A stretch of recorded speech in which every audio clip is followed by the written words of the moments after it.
할렐루야. 저는 오늘 우리가 함께 합독했던, 교독했던 신명기서 8장 11절로 18절 말씀과 16장 16절로 17절 말씀을 통해서 감사로 여호와를 기억하라 하는 이 맥추절 절기의 감사를 함께 여러분과 함께 정말 기쁨으로 드리기를 간절히 소원합니다.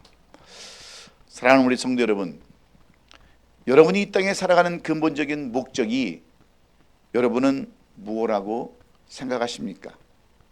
예수를 믿고 교회를 다니면서 신앙생활하는 궁극적인 이유가 여러분은 무엇이라고 생각하십니까? 우리를 하여금 이 땅에 살아가게 하시는 진정한 하나님의 뜻은 어디에 있다라고 여러분 생각하시면서 신앙생활을 하십니까? 우리가 신약성경 고린도전서 10장 31절에 보면 너희가 먹든지 마시든지 무엇을 하든지 하나님의 영광을 위하여 하라고 이렇게 말씀하고 계십니다. 또한 데살로니가전서 5장 18절에는 범사에 감사라 이는 그리스도 예수 안에서 너희를 향한 하나님의 뜻이라고 이렇게 말씀해 주고 있습니다. 이 말씀은 올바른 신앙생활이나 하나님의 뜻을 따라 사는 삶은 바로 감사하며 사는 삶이라는 것을 분명히 말씀해 주고 있습니다. 그러므로 감사가 없는 삶은 하나님의 뜻을 거역하며 사는 삶과 같습니다. 그러므로 오늘 이 맥주감사를 절 예배로 드리기를 원하는 우리에게 주시는 이 말씀이 하나님께는 영광이요 우리 모두들에게는 복된 말씀이 될 수 있기를 먼저 예수님의 이름으로 축원합니다. 우리는 흔히 기독교 절기라고 하면 신년 감사주일이나 아니면 부활절이나 추수감사절이나 아니면 성탄 감사절만을 우리는 기독교 절기라고 그렇게 생각하면서 신앙생활을 할 때가 많이 있습니다. 그래서 오늘 우리가 드리는 이 맥주감사절은 별로 지치지도 않고 별로 관심도 없습니다. 많은 교회들이 이 맥주감사절 예배를 거의 등한시하는 교회들도 많고 성도들도 많이 있습니다. 성경에는 분명히 너희는 이 절기를 반드시 지키라고 말씀하고 있음에도 불구하고 왜 많은 교회와 성도들이 이 절기를 지키지 않느냐 하는 겁니다. 여러분, 오늘 이 설교는, 이 절기 설교는 굉장히 딱딱한 말씀이에요. 은혜가 별로 많지 않은 설교지만 이 말씀 속에 하나님의 깊은 뜻을 우리가 발견하고 그 깊은 뜻 속에서 하나님께 원하시고 바라시는 귀한 삶을 살 수 있는 저와 여러분 되시기를 간절히 원합니다. 우리가 하나님께서 분명히 성경에 말씀하고 있지만 이 절기를 지키지 않는 이유는 한 서너 가지가 됩니다. 첫째는 우리가 지금 농사를 짓지 않는데 굳이 맥주감사절을 지낼 필요가 뭐가 있느냐는 거예요. 그리고 두 번째는 가을에 드리는 추수감사절이 있는데 왜 또 맥주감사절 보리를 수확하고 이 감사절을 드리느냐 하는 겁니다. 세 번째는 이 절기가 구약시대의 절기지 신약시대의 절기가 아니지 않느냐 하면서 지키지 않는 그런 사람들도 있습니다. 그래서 믿음이 없는 사람들, 교회에 대해서 잘못 오해하고 있는 안티 크리스천들은 오늘날 교회가 이런 절기를 하나씩 더 만들어 가지고 헌금이나 강요하고 재물을 요구한다라고 이렇게 오해하고 있습니다. 이것은 맥주절의 진정한 의미와 뜻을 모르기 때문이며 어리석은 사람들의 좁은 수견입니다. 그러므로 하나님께서는 우리에게 명하시는 이 맥주절의 진정한 성서적 의미와 뜻을 살펴보고 왜 우리가 이 맥주절 절기를 지켜야 되는지를 함께 생각하면서 오늘 우리가 여러분들이 이 맥주절 절기를 감사함으로, 특별히 2025년도 후반기를 시작하는 여러분 모두가 감사로 시작할 수 있기를 주의 이름으로 축원합니다. 이 맥주절이라는 것은 금년 전반기 수확 곧 금년에 처음 익은 곡식을 거두어 감사하는 절기로 삼으라는 것이 맥주절의 의미입니다. 올해 한 해 전반기 수확한 것들에 대해서 감사하라고 규정해 놓은 그러한 절기인데 이런 절기가 있는 것조차도 모르고 살아간다면 얼마나 안타까운 일이겠습니까? 지금 한국은요, 찜통더위로 인해서 엄청나게들 고생하고 있다고 합니다. 장마철인데도 비는 오지 아니하고 더 더위만 내리쬐는 살인더위로 인해서 많은 사람들이 고생을 하고 있다고 그래요. 그런가 하면 일본은 어떻습니까? 대지진의 전주현상으로 끊임없이 지진이 일어나기 때문에 두려움과 걱정으로 뒤덮여 있고 전 세계가 이상기온으로 인하여 얼마나 몸살을 앓고 있습니까? 특별히 오늘 뉴스를 보니까 텍사스에는요, 비가 그냥 얼마나 많이 쏟아졌는지 캠핑 갔던 어린아이들 수십 명이 그 폭우에 의해서 목숨을 수없이 많이 잃었다고 그래요. 그뿐입니까? 곳곳에 전쟁의 소식이 얼마나 많이 들려오고 있습니까? 아직까지 전쟁을 하고 있는 나라도 많지만 전쟁의 위험에 놓여 있는 나라들이 숱하게 지금 많이 있는 이러한 때 여러분, 우리는 얼마나 감사합니까? 여러분, 이 캘리포니아 산다고 하는 것이 얼마나 감사한 줄 아세요? 여러분, 이런 날씨가 세상에 어디 있습니까? 우리 캐롤라이나 노스캐롤라이나에서 오신 우리 분이 계시는데 날씨 좋죠?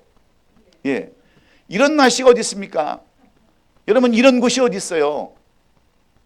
그런데도 우리는 아이고, 왜 이렇게 캘리포니아 정신도 없고 물가도 비싸고 왜 이런 곳에 살까? 걱정하시는 분들이 얼마나 많고 원망 불평하는 사람이 얼마나 많이 있습니까? 여러분, 어디 가나 다 마찬가지예요. 제가 1992년도 여기 이제 미국에 와서 미국에서 이제 교회를 다닐 때인데 그 큰 교회입니다. 거기에 어떤 집사님이 돈도 엄청 많이 벌었어요. 그런데 1992년도에 노스리 지진이 나가지고 이분이 이제 캘리포니아는 살 데가 못 된다. 그래가지고 저 텍사스 옆에 오클라호마라는 곳에 가서 집을 큰 저택을 샀어요. 그 저택에서 살면서 이제 미국에 여기 캘리포니아 사는 사람들한테 여기가 바로 천국이라고, 여기가 이렇게 좋은 곳이라고, 대저택을 사놓고 캘리포니아에서는 살 수도 없는 그런 집을 샀으니 얼마나 기쁘겠어요. 그런데 2달도 못 되어가지고 허리케인이 와가지고 돌풍이 와서 집을 싹 쓸어가 버렸어요. 그래서 다시 이사로 왔어요. 다시 캘리포니아가 그렇게 좋은 곳이라고. 여러분, 지진은 조금 있지만 여러분, 여기 태풍이 있습니까? 여기 돌풍이 있습니까? 여러분, 감사하고 사시기를 주의 이름으로 축원합니다. 그런데 우리는요, 늘 불평과 원망 가운데 살아갈 수밖에 없는 것이 우리들의 인생이에요. 어떤 사람들은 마치 조삼모사 같은 사람들입니다. 예? 그냥 불평과 원망만 하고 살아가요. 여러분, 조삼모사의 그 의미는 아세요? 중국의 철학자인 장자의 글에 보면 조삼모사라는 글이 있어요. 이 말은 원숭이들을 훈련시킬 때 원숭이들을 잘 훈련시키기 위해서 말을 잘 들으면 밤을 주는 거예요. 아침에 밤을 3개 주고 저녁 때는 밤을 4개 주겠다라고 하면서 말 잘 들어라. 그러면 아침에 밤을 3개 주고 저녁 때 밤을 4개 주겠다 해서 원숭이들을 훈련을 시켰대요. 그런데 원숭이들이 반발을 합니다. 아니, 왜 아침에 밤을 3개 주냐? 4개를 주고 저녁에 3개를 주지. 그래서 말을 바꿔가지고 그러면 아침에 밤을 4개 주고 오후에 저녁 때 밤을 3개 주겠다. 그랬더니 말을 그렇게 잘 듣더라는 거예요. 여러분, 한번 잘 생각해 보세요. 아침에 밤을 3개 먹으나 그리고 저녁 때 밤을 4개 먹으나, 아니면 바꿔서 다음 아침에 밤을 4개 먹으나 오후에 3개 먹으나 뭐가 다릅니까? 순서만 다르지 똑같잖아요. 그런데 어리석은 원숭이는 이렇게 생각을 한다는 거예요. 이 말은 어리석은 우리들을 빗대서 하는 말입니다. 우리가 정말 감사할 것도 많이 있는데 그 감사할 것을 순서를 바꾸기 때문에 그게 감사한 줄을 모르고 산다는 것이 조삼모사예요. 여러분, 그렇지 않습니까? 여러분, 조삼모사의 삶을 살고 있지 않아요? 감사할 것을 찾아보면 너무너무 많은데 그 감사할 것은 뒤에 젖혀놓고 불평과 원망거리만 찾고 사는 우리의 모습들이 너무나도 어리석다고 하는 거예요. 그래서 우리 일상생활의 아주 작은 사소한 일에서부터 감사하는 훈련이 필요한 것입니다. 서로 감사의 생활을 권면하고 스스로 예수 그리스도 안에서 감사의 생활의 일부분이 되도록 노력해야 진정한 그리스도의 삶을 살 수 있기 때문인 줄로 믿습니다. 그런데 오늘 이 본문의 말씀도 똑같은 말씀이에요. 오늘 이 본문의 신명기서는 이스라엘 백성들이 40년 동안 광야 생활을 마치고 가나안 땅에 입성을 눈앞에 둔 시점에서 모세가 그 이스라엘 백성들에게 전한 설교의 말씀입니다. 이 당시 이스라엘 백성들은 출애굽 2세들로 구성되어 있었습니다. 그들은 애굽에서 노예 생활을 직접 경험해 보지는 않았지만 광야에서 하나님의 인도와 훈련을 받으며 성장한 세대이기 때문에 모세는 이들에게 다시금 율법을 가르치면서 하나님과의 언약을 재확인시키는 내용들로 오늘 이 말씀이 구성이 되어 있습니다. 가나안 땅은 젖과 꿀이 흐르는 풍요로운 땅이었고 그곳에 들어가게 되면 자칫 하나님을 잃어버리고 교만해질 위험이 컸기에 모세는 그들의 번영 가운데서도 하나님을 잊지 말고 늘 기억하면서 살으라고 이 메시지를 전달해 주는 것입니다. 이 말씀은 오늘 이스라엘 살아가는 우리들에게도 똑같은 말씀이에요. 지금 가나안 땅, 젖과 꿀이 흐르는 가나안 땅을 바라보면서 들어가는 그 이스라엘 백성들에게 앞으로 되어질 가나안 땅의 모든 사건들을 미리 말씀하시면서 거기 가서 하나님을 결단코 잊어버리지 말고 늘 하나님을 기억하고 감사하는 삶을 사는 것이 너희들의 일상이 되어야 된다라고 이렇게 가르치는 내용들인 줄로 믿습니다.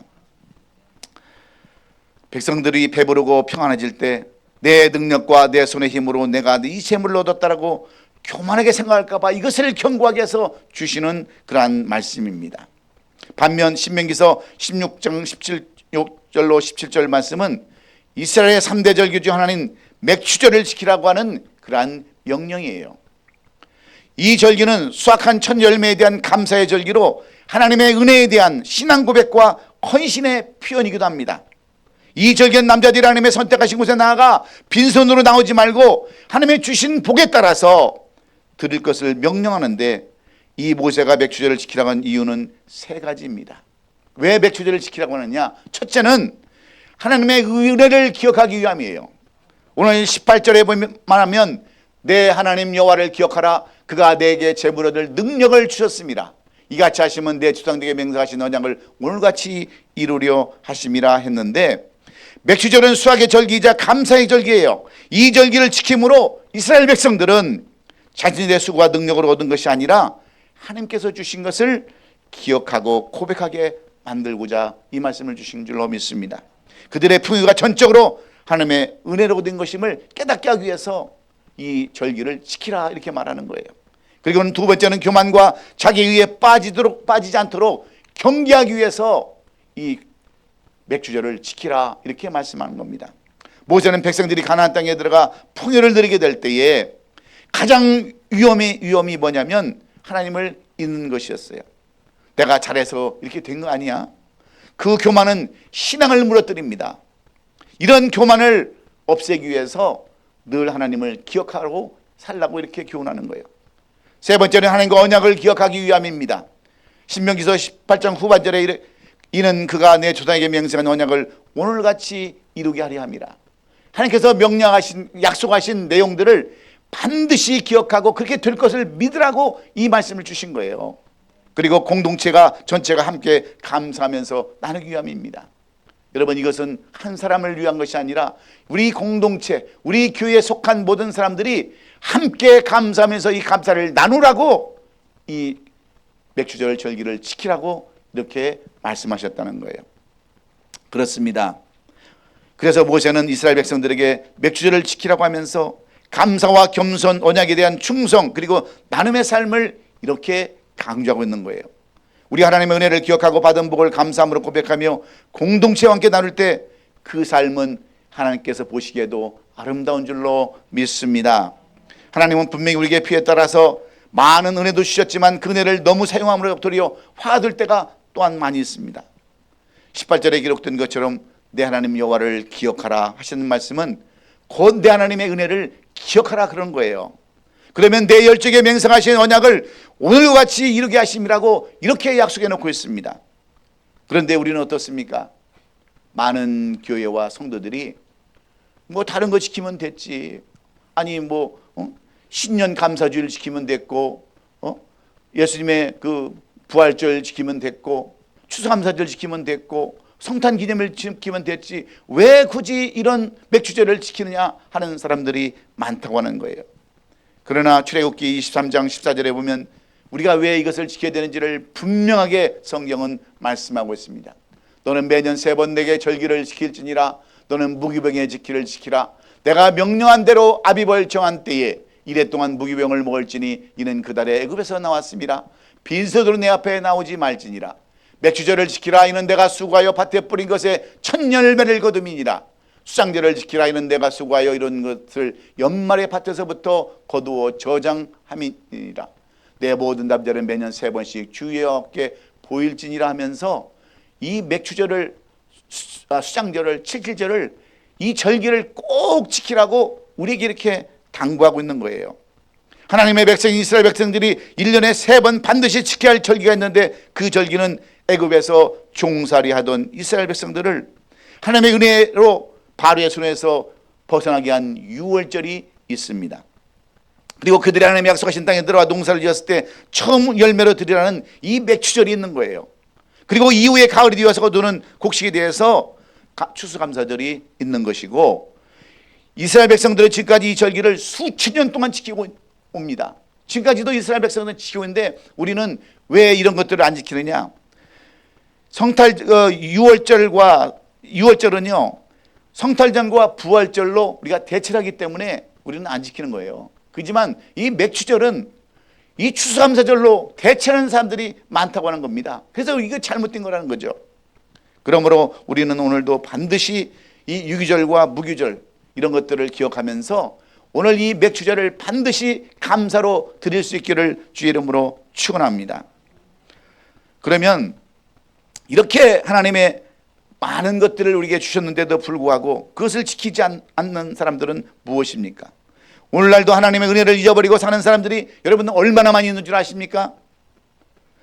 오늘 같은 주일날 안식일도 잃어버린 사람들이 수없이 우리 주에는 많이 있습니다. 왜 그렇습니까? 하나님의 은혜를 잊어버리고 살아가기 때문에 그래요. 처음부터 하나님이 누구신지, 예수 그리스도가 누구인지, 교회가 무엇을 하는 것인지 알지 못하는, 믿지 않는 사람들은 하나님의 은혜를 모르기 때문에 그럴 수 있다 이렇게 우리가 생각할 수 있지만, 최소한 주의를 알고 왜 내가 교회에 가는지, 무엇 때문에 예수를 믿는지 아는 사람들이 주의를 범하는 것은 곧 하나님의 은혜를 잊어버리고 사는 것과 똑같은 것이라는 겁니다. 하나님은 우리에게 얼마나 많은 것들을 주셨습니까? 가정을 주셨죠. 직장을 주셨죠. 사업체를 주시고 교회를 허락해 주셨으며, 이 미국 땅에 살게 하신 은혜를 잊어버리고 나는 시간이 없습니다, 돈을 더 벌어야 합니다 하면서 이제는 하나님도 필요 없고 오직 돈과 쾌락을 위해 살아가는 사람들이 얼마나 우리 주위에 많이 하는 거예요. 마치 물에 빠진 사람을 건져놓으면 내 붓다리를 내놓으라고 하는 적반하장의 삶을 살아가는 사람들이 우리 주위에는 숱하게 많기 때문에 이런 사람들을 여러분 뭐라고 표현하는 줄 아십니까? 은혜를 모르는 짐승 같은 사람들이라고 이렇게 표현하는 거예요. 여러분, 하나님의 은혜를 모르면 그건 사람이 아니고 짐승과 똑같다고 이렇게 말하는 것입니다. 사랑하는 성도 여러분, 하나님의 은혜를 기억하지 않는 교만한 사람들은 스스로 자기의 무덤을 파는 사람들과 똑같습니다. 그러나 하나님의 은혜를 기억하는 자들에게는 반대로 축복을 약속해 주셨다고 하는 것을 우리는 잊지 말아야 합니다. 천대 이르기까지 형통케 하신다라고 그렇게 하나님은 약속하고 있어요. 그렇다면 우리는 어떻게 해야 하나님의 은혜를 기억하고 그 은혜를 따라 하나님의 약속을 받아 누리는 감사의 삶을 살 수 있을까요? 첫 번째는 하나님의 말씀을 지킬 때 우리는 하나님의 은혜를 기억할 수 있었다라고 모세는 이렇게 설명하고 있습니다. 오늘 본문 11절에 보면 내가 오늘 내게 명하는 여호와의 명령과 법도와 규례를 지키지 아니하고 내 하나님 여호와를 잊어버리지 않도록 삼갈지어다 이렇게 말씀합니다. 한마디로 하나님의 말씀을 지켜야 하나님의 은혜를 기억할 수 있다고 하는 그러한 의미입니다. 우리는 보통 은혜 받으면 모든 것을 할 수 있다고 생각하지 않습니까? 은혜 받으면 봉사도 할 수 있고 헌신도 할 수 있고 또 섬길 수 있다고 생각하는 분들이 많이 있어요. 그러나 얼마 가지 않아서 시험에 들고 불평하며 원망하며 받은 은혜까지 다 쏟아버리는 이유가 여러분 어디에 있겠습니까? 머릿속에 말씀이 없이 텅 빈 채로 가슴만 뜨거우니까 앞뒤 좌우를 분간하지 못해서 사고만 치게 되는 거예요. 이 말씀은 말씀대로 순종하는 삶을 사는 것이 곧 하나님의 은혜를 기억하는 것이라 이렇게 말씀하는 것입니다. 왜냐하면 하나님의 말씀은 내 발의 등이요 내 길의 빛이기 때문인 줄로 믿습니다. 어두컴컴한 세상을 살아가려면 빛 대신 주님의 말씀을 지킬 때 우리의 갈 길을 밝혀주시고 인도해 주시기 때문인 줄로 믿으시면 아멘 하십시다. 그러므로 하나님의 말씀을 지킬 때 우리는 은혜를 잊지 않게 됩니다. 그래서 은혜 받은 것도 중요하지만 먼저 말씀이 내 안에 뿌리를 내린 후에야 봉사도 하고 헌신도 하고 섬김도 해야 되는 것임을 이 모세는 우리에게 알려주는 거예요. 여러분, 프랑스의 화가 밀레의 만종을 모르는 사람은 한 사람도 없을 거예요. 그렇죠? 이 그림 모르는 사람이 어디 있습니까? 희끄무레한 저녁에 그 햇살이 그 넓은 그 밭을 비추는 조용하고 평화로운 그런 프랑스 어느 시골에서 농부가 지금 기도를 하고 있는 모습입니다.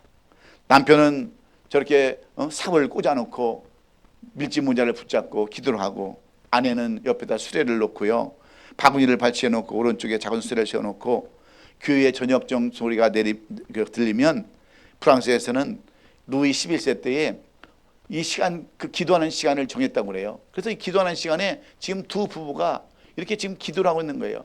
말씀에 따라 순종하면서 지금 기도를 하고 있는 저러한 모습입니다. 하루 종일 땀을 흘리며 일한 농부가 멀리 귀에서 저녁 노구를 통해서 들려오는 만종을 신호로 일손을 놓고 하루의 일과를 마친 기쁨을 하나님께 감사 기도로 올리는 이 그림. 여러분, 이 가난했던 밀레가 이 그림을 얼마에 팔은 줄 아세요?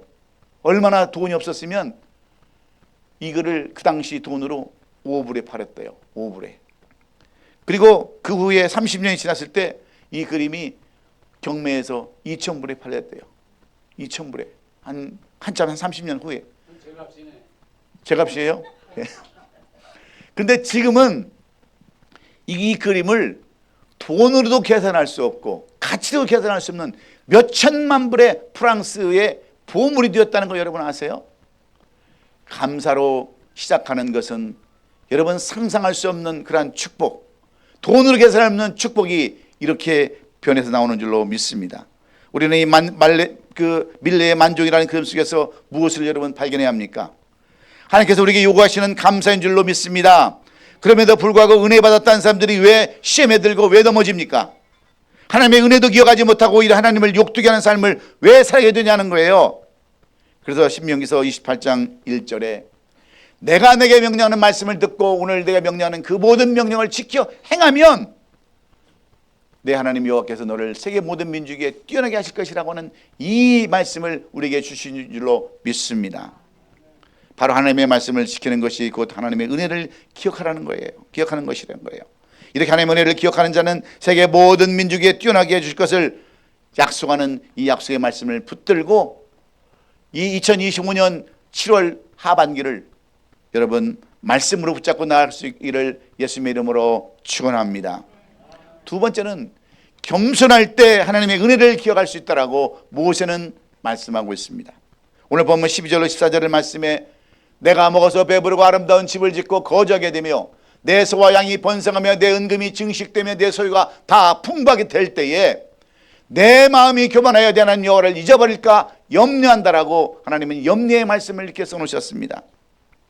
뭔가 좀 됐다고 할 때, 뭔가 좀 이루어졌다고 할 때 교만해질까 봐 하나님이 걱정된다라고 이렇게 써놨어요.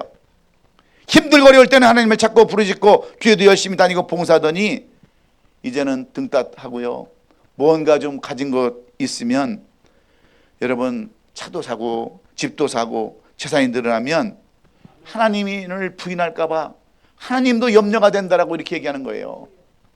여러분 많은 사람들이 미국에 와서도요, 힘들고 어려울 때는 얼마나 뼈 빠지게 고생하면서도 새벽 예배부터 수요 예배, 금요철야 여러분 예배 빠지자고 다녔어요.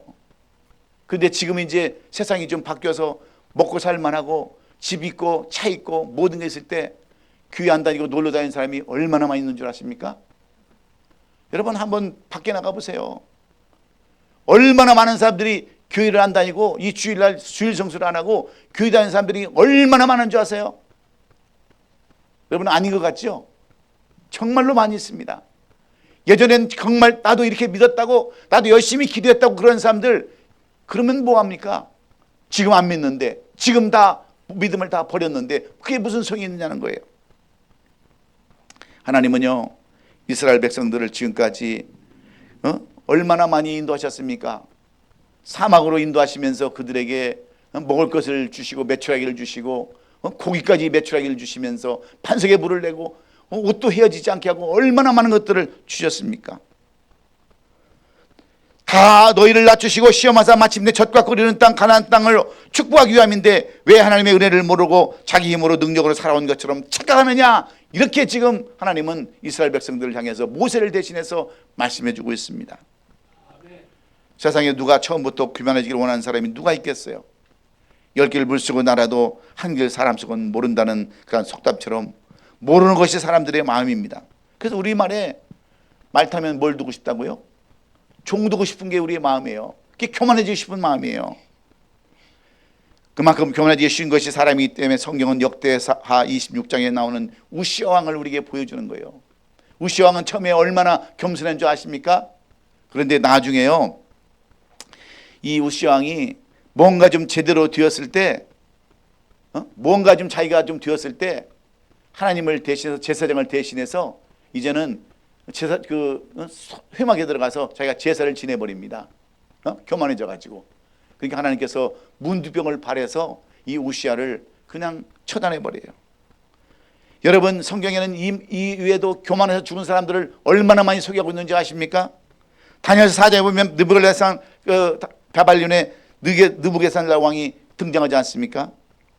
이 왕은요 이 큰 바벨론은 내가 내 능력과 권세로 건설하여 나의 도성을 삼고 이것으로 내 위엄과 영광을 나타내는 것이 아니냐면서 교만을 부리는 거예요. 그럴 때 하나님께서는 이 느부갓네살 왕에게 뭐라고 말씀하시지 아닙니까? 이 말이 아직도 나의 왕의 입에 있을 때 하늘에서 소리가 내려 이르되 느부갓네살 왕아 내게 말하니 나라의 왕위가 내게서 떠났느니라 하면서 이 교만했던 느부갓네살 왕을 하루아침에 들에서 기는 소처럼 풀 뜯어먹게 만들었어요. 하나님께서. 교만은 패망의 선봉인 겁니다. 여러분 이런 사람만 있습니까? 우리가 잘 아는 사울은 어떤 사람이었습니까? 얼마나 겸손했으면 하나님께서 이스라엘 백성들이 왕을 세워달라고 할 때 이 사울이라는 사람을 세워서 기름 붓게 하고 이스라엘 초대 왕으로 세웠습니다. 성령 충만했다고 그랬어요. 그런데 이러한 사울도 왕이 되자 어떻게 합니까? 자기가 마음대로 제사를 다 드려버려요. 다 드려버리고 자기 마음대로 했을 때 하나님께서는 이 사울왕을 불의 손에 붙여서 그의 아들과 함께 전사하고 그 시대를 마감을 해버렸던 것을 보면 여러분 감사가 없는 사람은 여러분 교만한 사람들이라는 거예요. 교만한 사람들. 교만한 사람들은 항상 감사가 있는 거예요. 여러분 믿습니까? 하나님은 교만한 자를 미워하시고 교만한 자를 물리치시고 교만한 자를 대적하신다고 분명히 말씀하고 있습니다. 여러분 지금까지 여러분들이 살아온 것이 여러분 누구의 은혜였습니까? 여러분의 노력과 여러분의 지혜였습니까? 여러분의 뜻에 의해서 이루어졌습니까? 우리 힘으로 의지로 된 것 아무것도 없어요. 우리가 그것을 알아야 우리가 겸손해질 수 있는 것입니다. 독일의 정치 재무장관을 지냈던 마킨 바덴이라는 사람이요. 그 어렸을 때 청년 시대 때 돈이 없어가지고 그 시골 그냥 있는 그 여관에 가서 잠을 자다가 신발을 앞에다 벗어놓고 들어가서 잠을 잤는데 아니 아침에 나와 보니까 신발이 없는 거예요. 그래서 이 주인한테 왜 내 신발이 없어졌냐고 하면서 주인한테도 컴플레인하고 하나님한테도 하나님 살아계신 것입니까? 아니 나같이 이렇게 가난한 청년의 신발까지 훔쳐가면 나 어떻게 살으라고 이렇게 합니까? 하나님을 원망했어요. 근데 그 주인이 마침 예수를 믿는 사람이라서 이렇게 신발 하나 어디서 헌 신발 하나 주워다가 교회를 가자고 그래가지고 교회를 갔는데 아니 어떤 전쟁에 가서 두 발을 잃어버린 그 사람이 앉아서 예배를 드리는데요. 얼마나 눈물을 흘리면서 진정과 신령으로 예배를 드리는지 이 마키바덴이 거기서 충격을 받았습니다. 저 사람은 신발이 있어도 신발을 신을 발이 없는데 나는 멀쩡한 발이 있음에도 불구하고 그 신발 한 짝 없어졌다고 내가 하나님을 원망하고 내 자신을 이렇게 자책해야 되는가? 그래서 그때부터 그가 거기서 깨닫고요. 회개하고 날마다 겸손함으로 감사함을 시작해서 마침내 독일의 재상이 되었다고 하는 그 내용이 전해져 내리고 있습니다. 여러분, 우리는 어떤 삶을 살아야 합니까?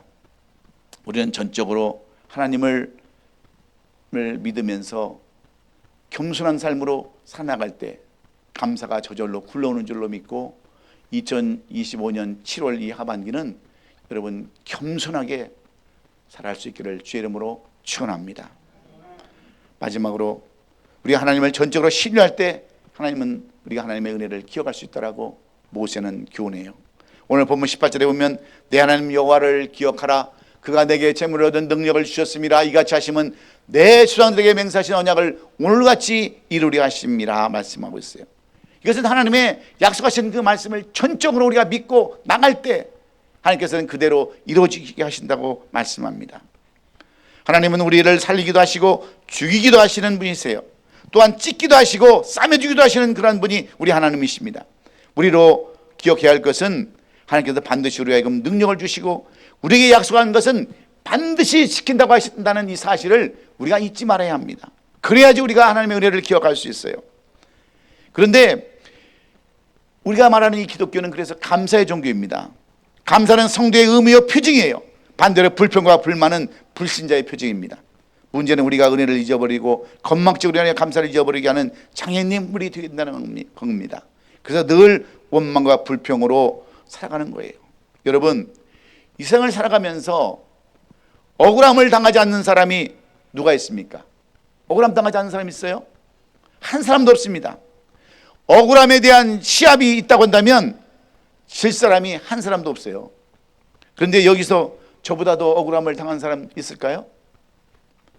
저는 30여 년 동안 목회와 사역을 하면서 이루 말할 수 없는 억울함과 오해를 당해왔습니다. 교회를 나가면서도 우리 목사님은 사랑이 없다고 그렇게 얘기를 해요. 여러분, 교회를 나가면서 뭘 사랑이 없다고 얘기를 해요. 교회 떠나려고 다 마음 준비했는데 그래서 안 찾아갔다고, 돌아오지 안 했다고 그렇게 원망하면서 가는 사람들이 숱하게 많이 있어요. 여러분, 제가 사랑이 없는 사람처럼 그렇게 보이십니까? 저는 우리 성도들을 너무 사랑해요. 한 영혼이 오면 1000명이 온 것 같아요. 그런데 왜 나가는 사람들을 왜 모른 척 하겠습니까? 이미 다 마음이 결정이 되고 다 끝났기 때문에 제가 구걸하지 않고 싶어서 그런 거예요. 제가요 26년 동안 이 목회를 하면서 제가 미국에 유학을 어렵게 왔기 때문에 영주권이라는 것이 너무나도 어렵기 때문에 16명이라는 사람들에게 영주권을 내줬어요. 16명을. 그런데 소문이 어떻게 났냐? 내가 영주권을 팔아먹었다고 그렇게 소문이 났어요. 네? 제가 1센트라도 영주권 만들어주고 1센트를 받았으면 내가 사탄의 자식입니다. 사탄의 자식이에요. 밥은 감사하다고 얻어 먹을 수 있었는지 기억이 잘 안 나는데 여하튼 한 번도 돈 받아본 적 없어요. 수많은 사람들의 그런 오해. 그래서 제가 부자 됐다는 게 그래서 부자가 됐다는가 봐요. 아마 영주권 팔아먹어가지고. 이런 게 다 오해고 억울해요. 억울해. 그런데 제가 한 번도 그런 사람에 대해서 제가 왜 이런 얘기를 또 하냐면 어제 어떤 한국에서 우리 교회에 있던 우리 전사님 부목사였는데, 목사님 저 미국에 다시 가고 싶어요. 애는 넷인데 첫 아이는 약간 좀 장애가 있거든요. 한국에서 너무너무 키우기 싫어요. 힘들어요. 목사님 어떻게 길을 좀 열어주세요. 그래서 내가 그랬어요. 나 영주권 그러면 아주 징글징글하다. 이제 아주 얘기하고 싶지 않다. 내가 그래서 얘기를 하는 거예요 지금. 그런데 제가 한 번도 원수 갚지 않았어요. 내가 한 번도 거기에 대해서 뭐 서운하거나 억울함으로 표현하지 않았어요. 왜 그런지 아십니까? 제가 목사 안수를 받을 때 하나님 앞에 정말 간절한 마음으로 제가 서운하고 기도했어요. 하나님, 내가 목회할 때 정말 남의 교인 뺏어오는 그러한 더러운 목회, 치사한 목회 하지 말게 해주세요. 그리고 구걸하는 목회, 또 돈 좀 있다고 그러면 찾아가서 아양 떨고 그런 목회 절대로 하지 말고 떳떳한 목회 좀 하게 해달라고 내가 간구하고 기도한 것이 있기 때문에 그래요. 여러분, 하나님께서 나에게 베풀어 주신 그 사랑과 은혜가 얼마나 많이 있겠습니까? 여러분 오늘도 이렇게 아름다운 분들, 좋은 분들 대면하는 것도 얼마나 감사한 줄 아세요? 여러분 옆에 있는 사람들을 만날 수 있는 확률은요, 오히려 로또를 만나는 그 당첨보다 더 많다고 그래요. 그러니까 얼마나 여러분들이 귀한 분들이세요. 감사를 찾으면 수없이 많은 게 여러분 감사입니다. 왜냐하면 하나님께서는 분명히 우리에게 약속하신 것이 있기 때문에 그래요. 원수도 갚지 말고 다른 거 하지 말아라. 너는 하나님의 약속만 믿어라. 이것이 하나님께 주시는 약속 아니겠어요? 그래서 참고 인내하고 소망을 가지고 살아가는 줄로 믿습니다. 사랑하는 성도 여러분, 하나님께서는 우리에게 얼마나 많은 은혜를 주셨습니까? 이것이 은혜 가운데 우리의 삶이 더욱더 풍성해지기 원하시는 분이 바로 우리 하나님이세요. 하나님 우리에게 가정과 직장과 사업과 모든 것을 다 주셨습니다. 그리고 교회와 공동체 안에서 구원과 기쁨의 감격을 누리게 하며 살아가는 그것도 우리에게 주셨어요. 그런데 우리는 그 은혜를 얼마나 잊어버리고 사십니까? 그래서 하나님께서는 이 7월을 시작하는 이 첫 주간에 이 맥추절이라는 절기를 우리에게 허락해 주시고 하나님의 은혜를 기억하는 삶을 살라고, 감사로 살라고 우리에게 이 말씀을 주신 줄로 믿습니다. 우리가 불평을 찾으면 한없고요, 원망을 찾으면 한없고, 억울함을 호소하기 시작하면 한이 없지만 우리 하나님께서 우리에게 베풀어 주신 그 많은 사랑, 그 많은 은혜를 생각하면 이것은 빈각의 일부인, 빙산의 일각일 뿐이에요. 빈각이에요. 그러므로 오늘 시작하는 2025년도 7월 이 하반기는 여러분들이 여호와의 은혜를 기억하면서 감사함으로 살 수 있기를 주의 이름으로 축원합니다.